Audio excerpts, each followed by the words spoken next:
历经九生九世，我早已无所畏惧。 Ini hanya alur cerita.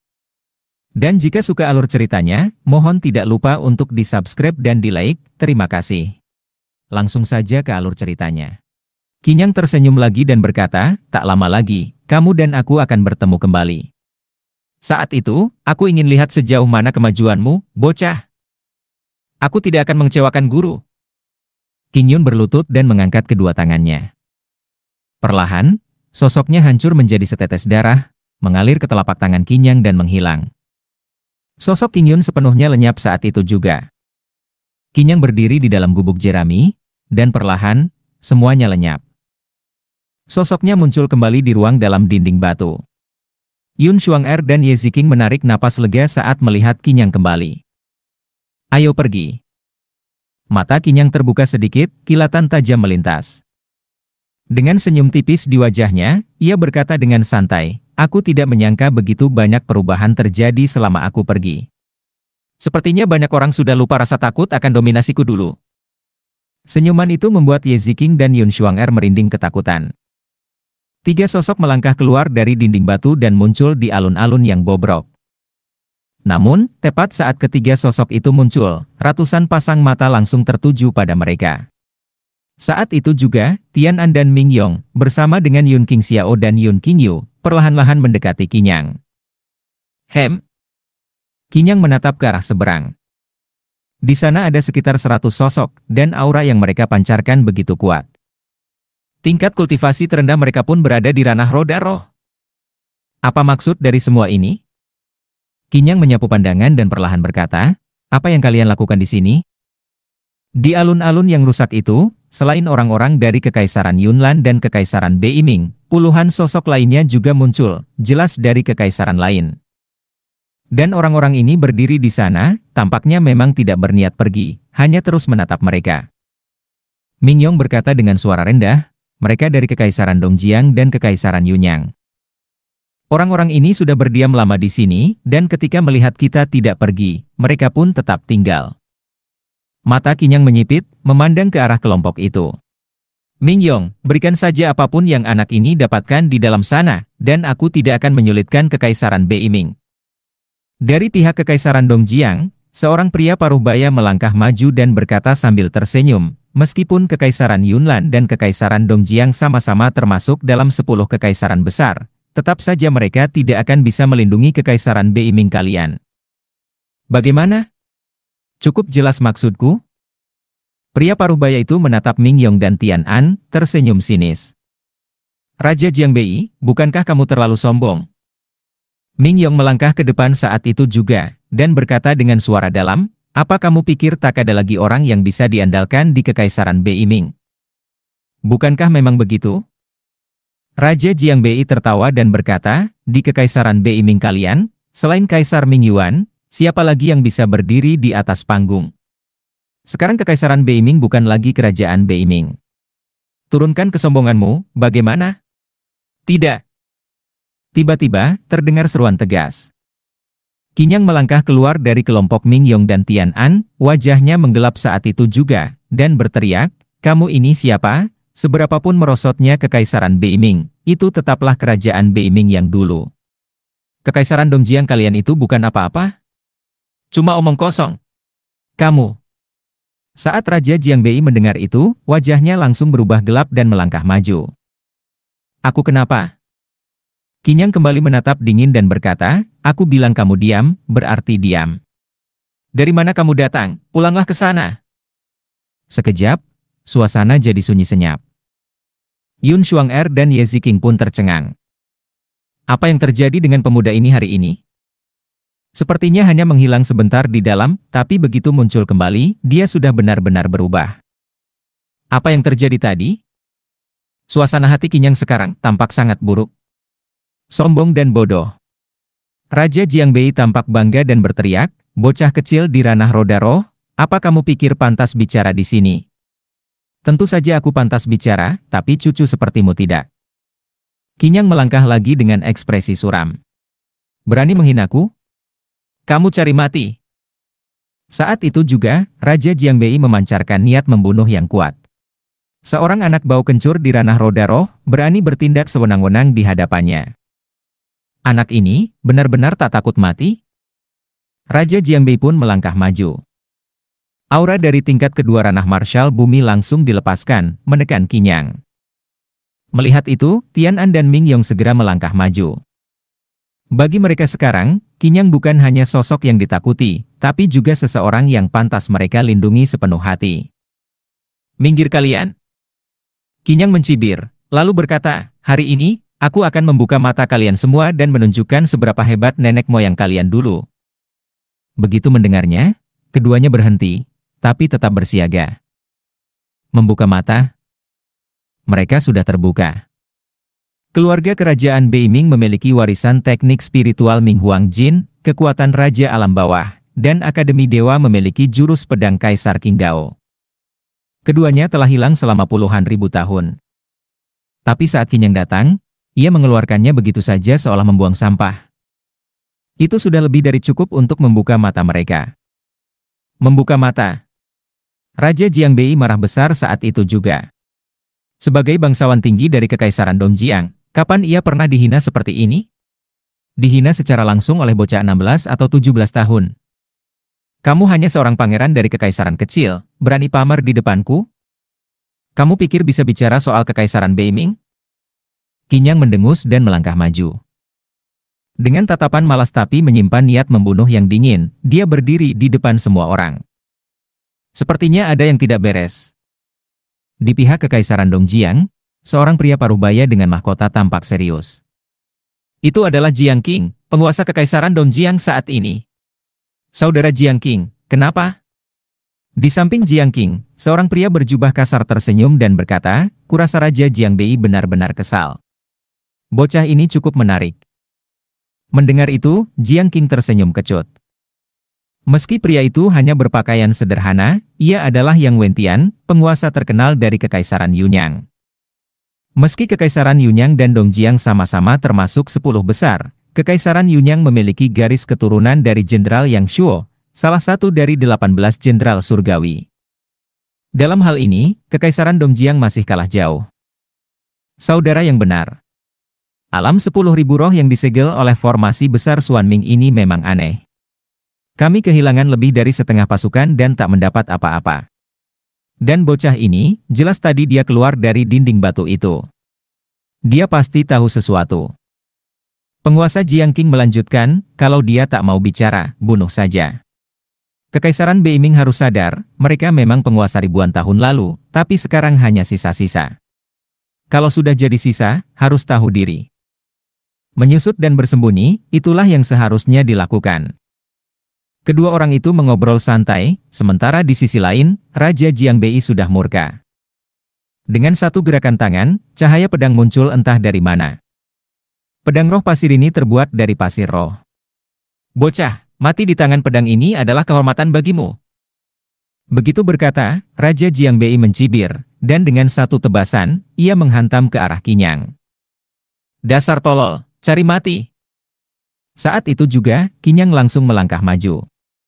Tanpa basa-basi, ia menunjukkan sikap seolah akan menerima serangan dari petarung tingkat 2 ranah marshal bumi hanya dengan kekuatan ranah roda roh. Busur Qian Kun, menaklukkan semesta. Panah yang mengguncang langit, mengguncang surga. Dalam sekejap, di tangan Qinyang muncul sebuah busur panjang dengan anak panah terpasang, dan langsung dilepaskan saat itu juga. Busur itu tampak sangat kuno, dan anak panahnya berkarat. Namun di tangan Qinyang, keduanya bersinar terang, dan sesosok bayangan muncul dari dalam busur dan panah itu. Pergilah. Tiba-tiba, suara tajam menembus udara saat itu juga. Anak panah panjang melesat seketika, dengan kekuatan ledakan yang mengerikan, dan langsung ditembakkan. Saat itu juga, semua orang terpaku. Suara barusan, apa yang sebenarnya terjadi? Keng. Namun, keterkejutan itu hanya berlangsung sesaat. Di detik berikutnya, sosok Raja Jiangbei tiba-tiba terhenti. Anak panah yang bersinar menembus pedang besarnya, meninggalkan lubang sebesar ibu jari, dan langsung menembus di antara alis Raja Jiangbei. Plop, terdengar suara tubuh jatuh, dan sosok Raja Jiangbei ambruk ke tanah saat itu juga.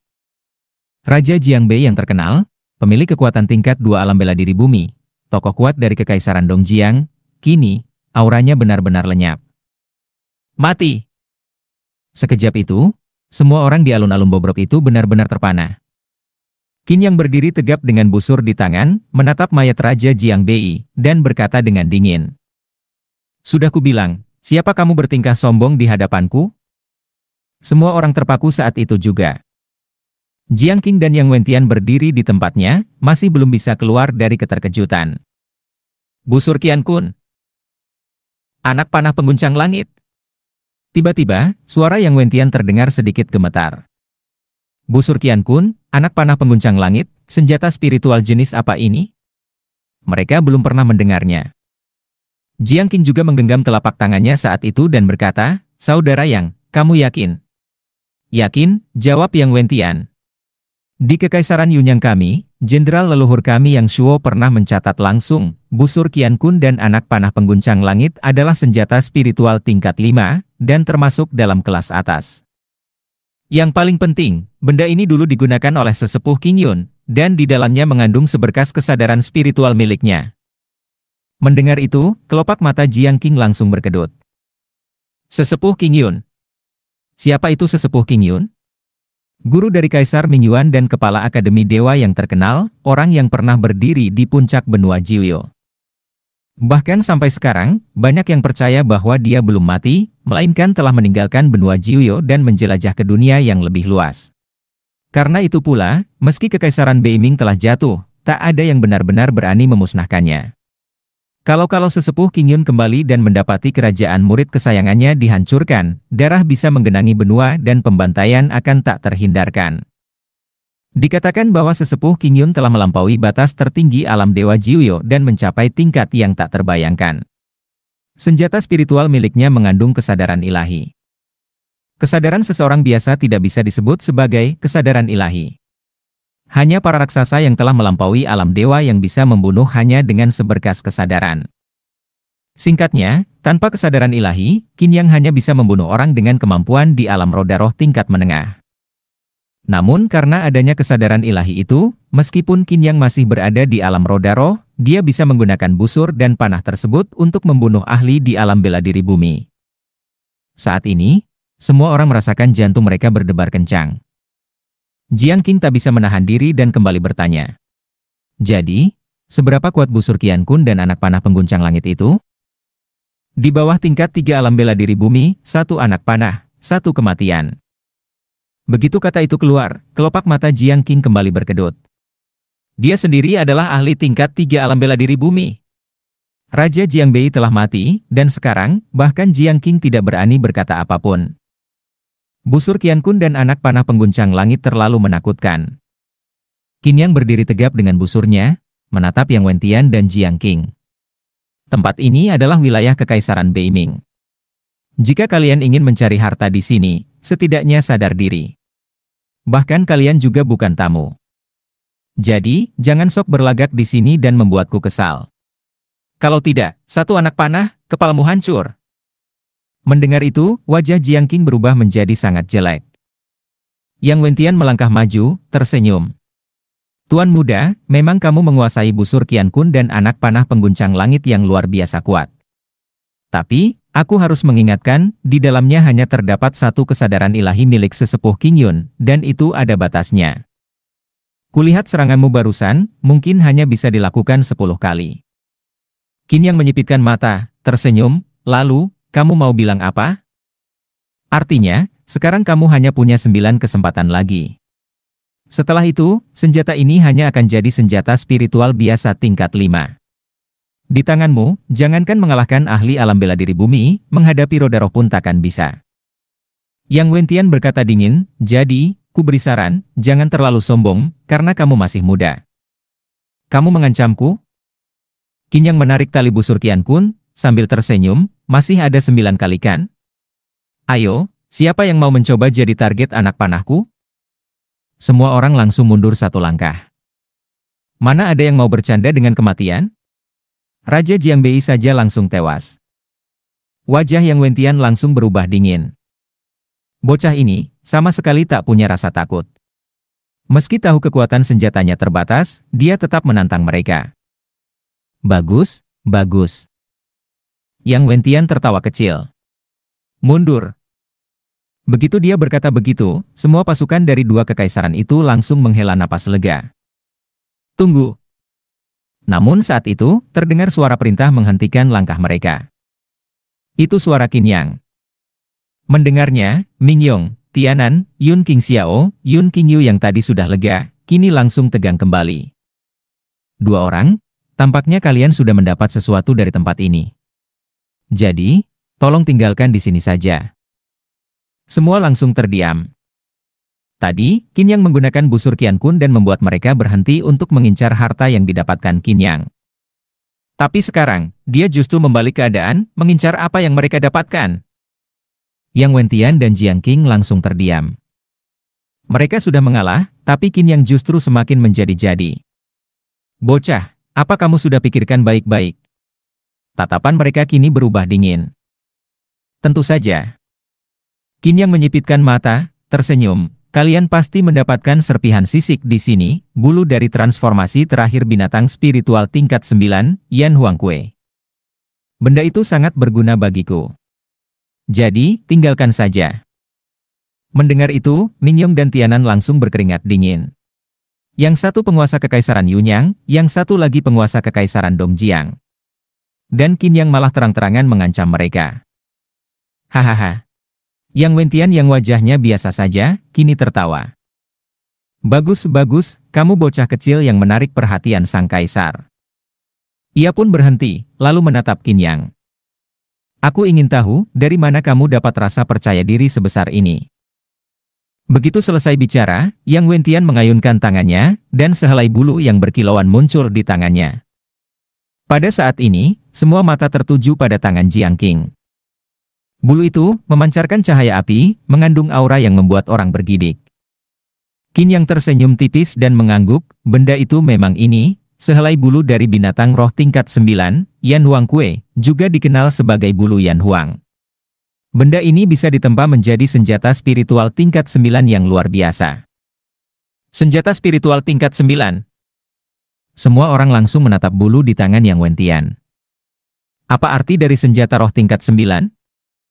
Di antara banyak kekaisaran, kerajaan atas, dan negeri perbatasan, tingkat kultivasi tertinggi hanyalah pada ranah marshal bumi. Senjata spiritual yang mereka gunakan pun hanya di tingkat 5. Satu senjata roh tingkat 5 saja sudah cukup membuat negara-negara itu saling berebut secara gila-gilaan. Apalagi ini, senjata spiritual tingkat 9.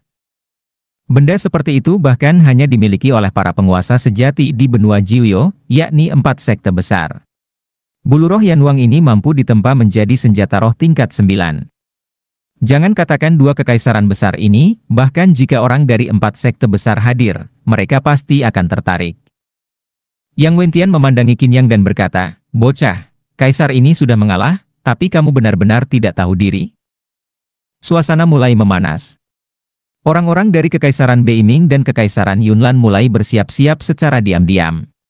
Di sisi lain, para pengikut kekaisaran Dongjiang dan Yunyang pun menunjukkan kemarahan. Diperlakukan seperti ini oleh bocah berusia 16 atau 17 tahun, siapa yang bisa menahan diri? Terlebih lagi, mereka adalah penguasa dari dua kekaisaran besar. Bagaimana kalau begini, kata Qin Yang dengan santai. Aku beri kalian satu kesempatan terakhir. Serahkan bulu Yan Huang itu, dan aku akan biarkan kalian pergi. Jika tidak, hari ini tidak satu pun dari kalian akan keluar hidup-hidup. Jika para ahli di ranah marshal bumi kalian lenyap, bukankah kekaisaran Dongjiang dan Yunyang akan bernasib sama seperti kerajaan Beiming dulu? Semua orang terdiam. Mata mereka berkilat. Ancaman terang-terangan. Jiang Qing merah padam karena marah. Sebagai penguasa negara, kapan dia pernah diperlakukan begini? Bahkan raja dari kerajaan Shang pun tidak akan berani. Yang Wentian pun tak bisa menahan diri lagi. Bocah, kamu cari mati, serunya dengan dingin. Di saat yang sama, Tian An, Ming Yong, dan yang lain berdiri di samping Qin Yang, dengan waspada. Qin Yang kini adalah tiang kekuatan mereka. Ketegangan memuncak. Qin Yang tetap tersenyum tenang, kelihatannya kalian belum sadar juga. Busur Qian Kun, panah pengguncang langit, satu anak panah mengguncang semesta. Siapapun yang di bawah tingkat 3 marshal bumi akan mati seketika. Karena kalian ingin mati, maka tak perlu lagi ada kekaisaran Dongjiang dan Yunyang. Qin yang menarik busur. Panahnya bersinar menyilaukan, aura mengerikan menyebar. Sungai besar mengamuk, naga Senjiang mengaum. Tiba-tiba, terdengar suara teriakan. Seorang ahli marshal bumi tingkat pertama dari kekaisaran Dongjiang melangkah maju, tubuhnya diselimuti air, aura ganas memancar. Aku tak percaya bocah semacam kamu bisa membunuhku hanya dengan busur dan panah. Marshal Fan, hati-hati. Jiang Qing berseru. Tenang saja. Aku telah melalui ratusan pertempuran. Mana mungkin aku takut? Marshal Fan maju dengan membara. Namun Qin yang menyeringai. Panah melesat, penggal. 4 kata. Dan kemudian. Boom. Suara meledak terdengar. Kepala Marshal Fan langsung hancur berkeping-keping. Semua orang terdiam. Mengerikan. Satu panah, satu nyawa. Ranah Marshal Bumi pun tak selamat. Siapa yang berani maju lagi? Wajah Yang Wentian dan Jiang Qing berubah sangat jelek. Qin yang kembali menarik busurnya. Kesempatan terakhir. Serahkan bulu roh Yan Huang. Kalau tidak, aku akan menembak satu persatu, dan kepala kalian akan meledak seperti semangka matang. Hening. Semua diam. Jiang Qing menahan amarahnya. Mereka telah kehilangan 2 ahli di ranah marshal bumi. Itu adalah kehilangan besar bagi kekaisaran manapun. Saudara Yang, jika hutan masih ada, tak perlu khawatir kehabisan kayu bakar. Kita tunggu sampai bersatu dengan kekaisaran Daqian, Nanyue, dan Changguang. Yang Wentian akhirnya menunduk. Serahkan. Bulu Yan Huang melayang ke depan Qin Yang. Dengan tenang, Qin Yang meraihnya dan memasukkan ke dalam mutiara penyegal dewa. Terima kasih banyak, katanya ringan. Kita pergi, kata Yang Wentian dengan marah. Mereka datang untuk merampas, malah kehilangan 2 ahli dan 1 harta karun besar. Di tengah jalan, wajah Yang Wentian dan Jiang Qing masih kelam. Di mana Qian Feng, Nan Tianze, dan Chang Yixia? Tanya Yang Wentian dengan marah. Tenanglah saudara Yang, jawab Jiang Qing. Aku dengar di Kekaisaran Beiming, ada anak muda bernama Qin Yang yang sedang membuat kekacauan. Sepertinya dialah bocah ini. Tapi jangan khawatir. Dia bisa lari, tapi tak bisa bersembunyi selamanya. Begitu semuanya selesai, kita kumpulkan belasan kekaisaran dan hancurkan Kekaisaran Beiming. Meski dia punya busur Qian Kun dan panah pengguncang langit, mampukah dia menahan kekuatan kita semua? Yang Wentian mengangguk. Saat itu tiba, aku akan membuat dia menyesal seumur hidupnya. Pada saat yang sama, di sisi lain, Qin Yang menyimpan busur Qian Kun dan panah pengguncang langit. Ayo pergi. Qin Yang berkata saat itu juga, persiapannya hampir selesai, dan ini waktunya pergi ke tempat yang ingin kutuju. Qin Yang sama sekali tidak peduli telah menyinggung Kekaisaran Dongjiang dan Kekaisaran Yunyang. Jika mereka berani bertindak sembrono, Qin Yang pun tidak akan segan membunuh mereka. Saat ini Mingyong dan Tianan merasa khawatir. Menurut watak Jiang Qing dan Yang Wentian, tidak mungkin mereka akan membiarkan masalah ini begitu saja. Di sini mereka memang takut pada busur Qian Kun dan panah pengguncang langit. Tapi, bisa jadi setelah mereka pergi dari sini, mereka akan langsung memanggil kekaisaran lainnya. Kalau begitu, kalau tentara datang, kita lawan. Kalau air bah datang, kita bendung. Kalau mereka berani macam-macam, aku pun berani membunuh mereka. Qin Yang menyipitkan mata dan tersenyum, tenang saja. Setelah mendengar itu, Tianan dan Mingyong tidak berkata apa-apa lagi. Meskipun masih khawatir di dalam hati, mereka berdua tahu bahwa jika Qin Yang sudah bilang, tenang, meski mereka tidak sepenuhnya percaya, itu pun tidak akan mengubah apa-apa. Sekelompok orang itu pun kembali melanjutkan perjalanan. Tuan muda, kita akan kemana sekarang? Sihe. Qin Yang menjawab, kebetulan Xiao Fei menemukan sesuatu yang bermanfaat di sana, kita temui dia. Baik. Perlahan, satu persatu sosok mulai bergerak maju. Puluhan orang itu sekarang menjadi lebih waspada. Meskipun Qin Yang berhasil memaksa 2 penguasa besar, Yang Wentian dan Jiang Qing, mundur, tetap saja tidak ada jaminan mereka tidak akan menyerang diam-diam di tengah kerumunan. Sepanjang perjalanan, Tian An, Ming Yong, Yun Qingxiao, dan Yun Qingyu bahkan lebih berhati-hati dan tidak berani lengah. Perjalanan ini memakan waktu 3 hari penuh, dan langit yang tadinya gelap perlahan mulai cerah. Tidak hanya itu, udara pun kini mengandung aroma segar dan menenangkan. Suara gemuruh air mulai terdengar, seperti air terjun yang menggantung terbalik, dan suara ombak menghantam batu terdengar makin nyaring. Gemuruh aliran air semakin keras, dan secara perlahan, kabut air tebal mulai tampak di depan mereka. Ini sungai atau laut? Melihat pemandangan di depan mata, semua orang tertegun. Yang terbentang di depan mereka adalah sebuah sungai yang luas. Dari sisi satu ke sisi lainnya, lebarnya paling tidak 1000 meter, dan panjangnya bahkan tak bisa diperkirakan. Sungai besar itu mengalir terus-menerus dari utara ke selatan. Di tepi sungai, banyak tebing licin akibat erosi air sungai. Ini sih. Ming Yong tak bisa menahan kekagumannya, katanya, air sungai ini mengandung aura langit dan bumi. Kalau kamu minum air ini siang malam, kultivasimu bisa meningkat pesat seperti mendapat keberuntungan besar. Tapi, saat alam 10.000 roh didirikan, semua energi spiritual dari Sihe diserap habis. Mendengar itu, semua orang memandangi sungai tersebut dan terdiam. Lebar sungai ini saja ribuan meter, apalagi panjangnya, luar biasa. Kalau semua aura spiritual di sungai ini diserap, bukankah itu terlalu gila? Qin yang memandangi sungai itu, membuka kedua lengannya, dan menghela napas. Sihe adalah salah satu dari 4 dataran besar di alam 10.000 roh. Dahulu, sungai ini memang penuh dengan energi spiritual. Tidak berlebihan jika disebut cairan spiritual. Dulu, demi menembus batasannya, Qin yang menyerap semua energi spiritual sungai ini dalam sekali tarikan napas. Di benua Jiwyo, perbuatannya mengejutkan seluruh langit. Ayo pergi. Qin yang melangkah ke depan dan tiba di tepi sungai. Saat melihat ke bawah, ketinggian dari tepi ke permukaan sungai hampir 100 meter, dan seluruh dinding tebing tampak sangat licin. Semua orang terkejut dan menahan napas. Tuan muda, bagaimana kita menyeberang sungai ini? Berenang. Qin yang tiba-tiba berkata, membuat semua orang ketakutan. Berenang? Ini pasti bercanda. Sungai itu tampak ribuan meter lebarnya, dan ombaknya menghempas dengan kekuatan besar. Selain itu, sosok-sosok aneh yang samar di dalam air jelas adalah binatang roh air yang menakutkan. Sedikit saja lengah, bisa mati di sini. Haha, bodoh. Tiba-tiba terdengar tawa keras.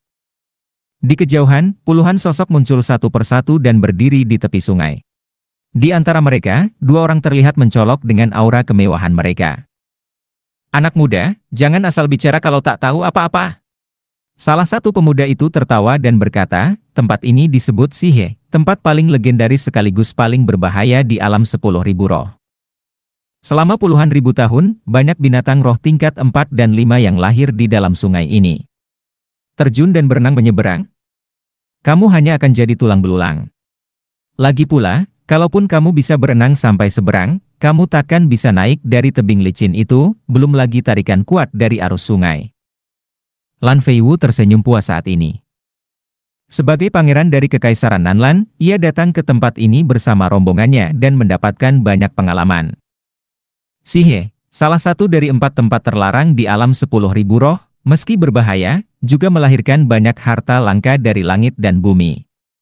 Lan Feiwu, untuk apa bicara dengan orang-orang kampungan ini? Pemuda lain tertawa, kalau mereka ingin mati, biarkan saja mereka mati. Si Shibu, kamu tidak benar. Kalau melihat orang mau mati, harusnya ditolong sedikit. Kedua pemuda itu saling mendukung dalam olok-olokan mereka, memandangi Qin Yang dan yang lain sambil tertawa terbahak-bahak. Ayo pergi. Qin Yang terlalu malas untuk berdebat. Ia langsung melompat dan berlari menuju sungai. 2 nona.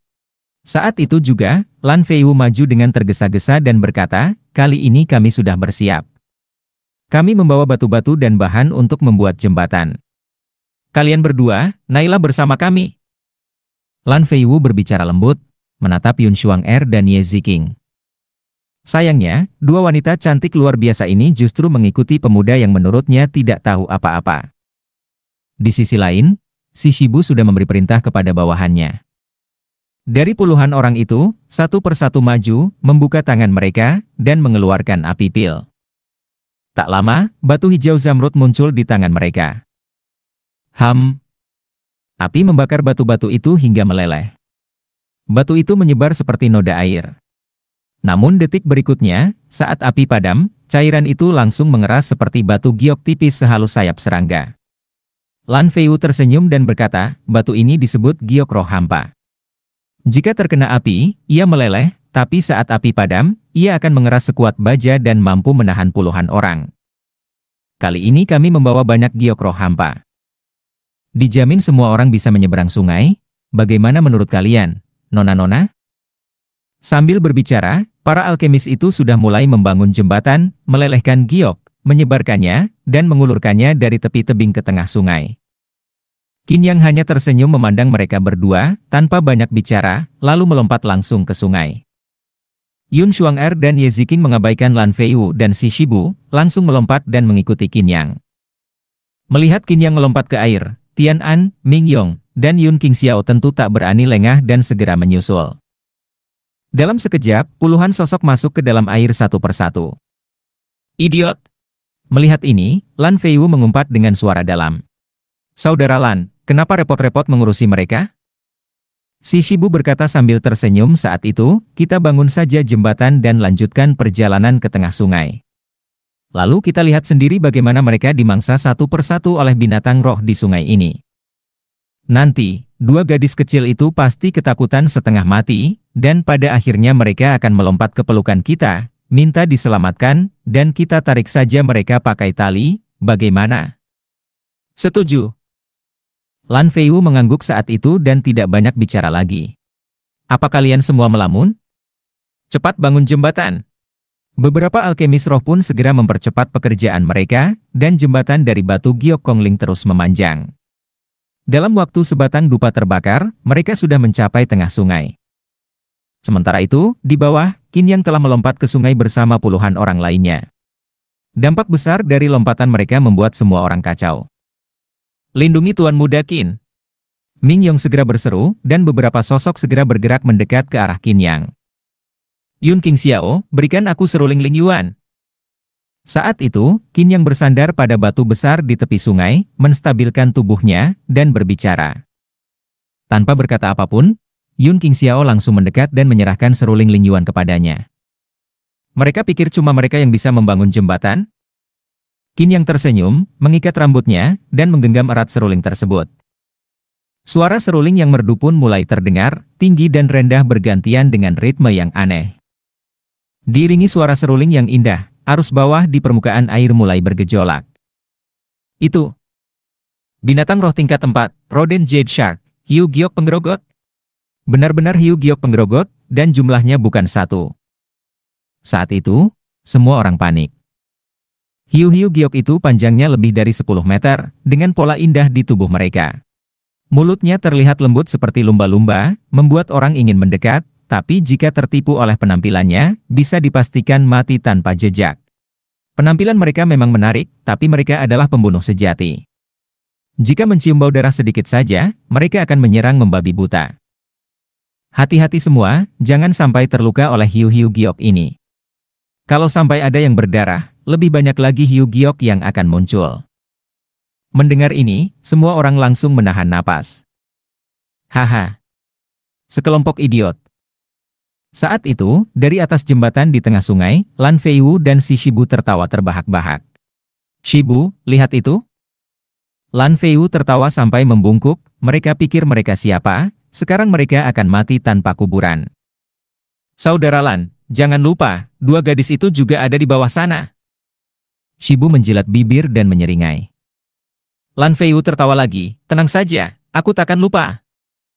Kalian dua gadis, sekarang sudah dikepung hiu-hiu giok penggerogot. Kalau tidak mau mati, cepat-cepat lompat ke pelukanku. Lan Feiyu berteriak ke bawah sambil tertawa, pemuda itu sudah dalam bahaya, ikut kami saja, pasti kalian dapat apa yang kalian mau. Berisik. Qin Yang menoleh ke atas dan berkata dingin, kalau tak mau mati, diamlah.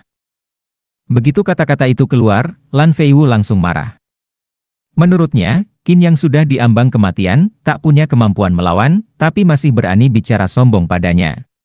Hei, bocah, coba katakan sekali lagi. Percaya atau tidak, aku akan membantumu naik ke surga, sekarang juga. Lan Feiwu mengeluarkan belati dari lengan bajunya, lalu langsung menarik seorang pria di dekatnya dan menggores telapak tangannya. Darah menetes ke sungai di bawah. Orang ini mau memancing amarah Yu Yu Giok agar menyerang kita. Bajingan! Ming Yong berteriak. Semua orang, lindungi Tuan Muda Qin. Kalau sampai Tuan Qin kenapa-kenapa, kalian tanggung sendiri akibatnya. Tidak perlu. Qin yang mengangkat tangannya dan wajahnya berubah dingin. Lan Feiwu kan? Kalau kamu cari mati, aku tidak akan sungkan lagi. Begitu selesai bicara, Qin yang langsung meniup seruling Ling Yuan. Suara seruling yang merdu pun kembali terdengar. Yu Yu Giok yang tadinya gaduh dan menggila karena mencium darah, kini tiba-tiba menjadi tenang dan diam. Semua orang terkejut melihat pemandangan ini. Saat itu, Yu Yu Giok itu mulai bergerak mendekat satu persatu, lalu menumpuk hingga membentuk semacam lantai datar. Qin yang melangkah dan berdiri di atas punggung Yu Yu tersebut. Apalagi yang kalian tunggu? Qin yang menoleh dan berkata, naiklah. Semua orang sepenuhnya terdiam. Qin Yang, ini menggunakan cara apa? Cuma meniup seruling, Yu Yu Giok langsung jinak? Apa ini semacam kendali melalui suara seruling? Tapi bagaimana bisa? Itu Yu Yu Giok, binatang roh tingkat 4, bukan makhluk yang bisa dikendalikan semudah itu. Namun, saat ini, ratusan Yu Yu itu menumpuk, membentuk dataran tempat berpijak. Yun King Xiao dan yang lain pun naik satu persatu ke punggung Yu Yu tersebut. Kenapa bisa begini? Lan Feiwu dan Shibu di atas jembatan pun benar-benar terpana. Ini sihir. Yu Yu Giok itu terkenal sangat buas. Saat mencium darah, biasanya langsung menyerang secara brutal. Tapi sekarang, ada darah di sungai, dan mereka tidak bereaksi sama sekali. Kamu, turun ke bawah. Marah, Lan Feiwu menendang seorang pria di sampingnya dari jembatan giok. Ah! Suara jeritan terdengar, dan pria itu jatuh ke sungai. Lukanya terbuka, dan darah mengalir. Aku belum mau mati, aku tidak mau mati. Pria itu menjerit, tapi tak ada satupun hiu yang mendekatinya.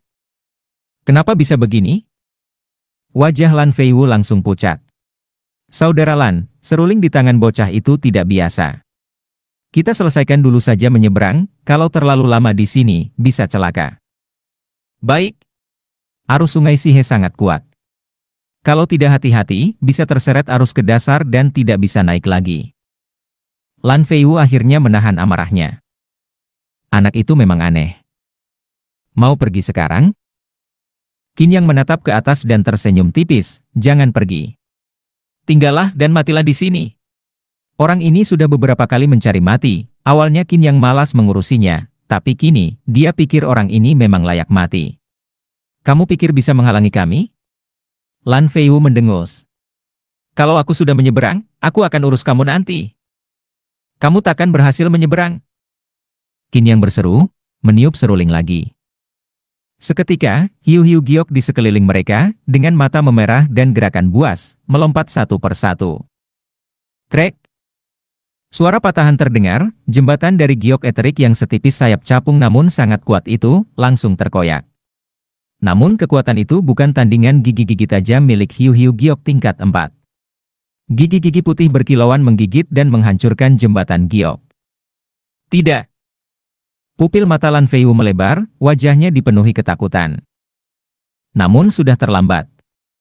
Yu Yu Giok itu tampaknya menganggap mereka semua sebagai santapan, dan mulai menggigit dengan ganas. Aku adalah pangeran dari Kekaisaran Nanlan, kalian berani membunuhku. Aku tidak membunuhmu, Qin yang tersenyum dan berkata, itu Yu Yu Giok yang membunuhmu. Kamu telah menyinggung dua kekaisaran besar, Kekaisaran Nanlan dan Kekaisaran Nanxi. Siapapun dirimu, kamu akan mati tanpa kuburan, teriak si Shibu keras-keras saat tubuhnya jatuh ke dalam air, memancing kawanan Yu Yu itu. Aku benar-benar tidak takut. Aku berani membunuh pangeran dari 10 kekaisaran teratas, apalagi Nanxi dan Nanlan. Darah mewarnai permukaan sungai, namun tak lama kemudian, semuanya hanyut bersama aliran air. Dengan satu ayunan telapak tangannya, Qin Yang berseru, "Ayo pergi."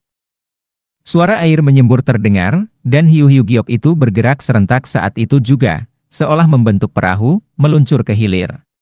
Di atas perahu hiu-hiu itu, Ming Yong, Tian An, dan yang lainnya sudah tertegun. Apa ini tadi? Hiu giok penggerogot itu, sekarang sejinak anak-anak, berkumpul bersama dan dengan stabil bergerak ke arah hilir. Qin Yang melihat keraguan di wajah semua orang, tersenyum, dan berkata, "Hiu giok penggerogot ini semuanya ganas, tapi dulu pernah dididik oleh Venerable King Yun. Venerable King Yun sering menangkap mereka dan memanggangnya, jadi aku hanya meniru suara serulingnya. Makanya mereka tidak berani melawan." Mendengar itu, semua orang mengangguk. Namun, bagaimana Qin Yang bisa tahu suara seruling Venerable King Yun? Bahkan Ming Yong, Tian An, Yun King Xiao, dan Yun King Yu pun tak berani menanyakan hal itu. Menghadapi asal-usul Qin Yang misterius, cara terbaik adalah, jangan bertanya apa yang tak diketahui, dan jangan membocorkan apa yang diketahui. Sekelompok puluhan orang itu kini bergerak cepat ke arah hilir. "Berhenti!" Setelah setengah jam, Qin Yang tiba-tiba berseru. Hiu-hiu giok penggerogot itu langsung berhenti serentak. Qin Yang melihat ke kiri dan kanan, mengangguk. "Di sini." "Hah?" Yun Xuang-er dan Ye Ziking terlihat bingung. Empat tempat berbahaya itu semuanya sangat misterius. Sama seperti di Gunung Beiyuan, ada teknik warisan dari 3 kaisar, 7 raja, 9 panglima, dan 18 jenderal. Di sini juga ada sesuatu. Warisan. Bukan warisan, tapi barang bagus. Qin Yang tersenyum, mengangkat telapak tangannya, dan kawanan hiu giok penggerogot itu langsung mengangkat tubuh mereka 50 meter di atas air. Qin Yang menatap tebing, mengangguk dan berkata, "Ini dia. Orang tua pincang, lubangi tempat ini." "Baik." Orang tua pincang itu maju, mengangkat pedang darah kehidupan dan kematian, dan langsung menebas. Keng! Tebing batu yang keras itu langsung meledak. Qin Yang menggelengkan kepala, menepuk bahu orang tua pincang itu, dan berkata, "Pedang darah kehidupan dan kematian pernah bertarung bersama leluhurmu di medan perang dan menyerap banyak darah. Untuk menggunakan pedang ini, kamu butuh semangat membunuh yang tak tergoyahkan, dan juga jiwa yang sederhana dan lurus. Nanti, minta Tian An mengajarkanmu jurus pedang Kaisar King Dao, dan pelajari dengan baik." Setelah berkata demikian, Qin Yang melangkah di atas punggung hiu giok menuju pintu gua dan masuk. Yang lain pun segera mengikutinya satu persatu. Setelah semua orang masuk ke gua, dalam sekejap, hiu giok itu menyelam ke dasar air dan menghilang. Qin Yang berjalan paling depan dengan tangan di belakang. Yun Xuang-er dan Ye Ziking mengikuti di sisi kiri dan kanan. Tian An dan Ming Yong datang tanpa suara ke sisi Qin Yang. Kini seluruh kekaisaran Beiming dan Akademi Dewa bergantung pada Qin Yang untuk bangkit. Qin Yang tidak boleh mengalami kecelakaan. "Tempat apa ini?" "Si Hejian." Qin Yang menjawab perlahan, "Sarang dari makhluk-makhluk kecil." "Sarang makhluk kecil?" Kedengarannya agak aneh. Qin Yang tidak banyak bicara, dan semua orang pun tidak menanyakan lebih lanjut. Bagaimanapun, sepanjang perjalanan ini, Ye Ziking, Yun Xuang-er dan yang lainnya sudah memahami satu hal, mengikuti Qin Yang adalah keputusan yang benar. Ye Ziking mencapai tingkat ke-9 ranah Linglun, Yun Xuang-er menembus tingkat pertama ranah Linglun, Ming Yong mendapat kekuatan Raja Alam Bawah, dan Tian An memperoleh jurus pedang Kaisar King Dao. Itu semua pencapaian besar. Puluhan sosok itu terus bergerak sejauh ribuan meter, dan gua pun menjadi semakin luas. Dan anehnya, alih-alih semakin lembab, di dalam justru semakin terang dan suhunya meningkat. "Sudah dekat." Qin Yang menghela napas dan melangkah masuk. Bagian depan tiba-tiba menjadi sangat luas, ratusan meter lebarnya. Udara panas menyengat menerpa wajah, membuat semua orang merasa gugup. "Apa itu?" "Sepertinya Raja Naga Air Riancang." "Raja Naga Air Riancang? Raja dari binatang roh tingkat 5 naga air Riancang, katanya makhluk ini bisa berevolusi menjadi naga sejati." Puluhan orang langsung heboh. Apa artinya menjadi raja dari spirit beast tingkat 5? Bahkan ahli tingkat 9 ranah marshal bumi pun jauh di bawahnya. Ekspresi semua orang pun berubah saat itu juga. Jangan khawatir, dia sudah mati. Orang tua pincang itu berkata dengan nada berat, tapi sepertinya dia sudah mati sejak lama. Tapi tubuhnya masih utuh di sini. Sangat aneh. Qin Yang melangkah maju satu persatu, menatap tubuh besar Raja Naga Air Yancang. Terima kasih sudah menonton videonya. Dan sampai jumpa di episode berikutnya.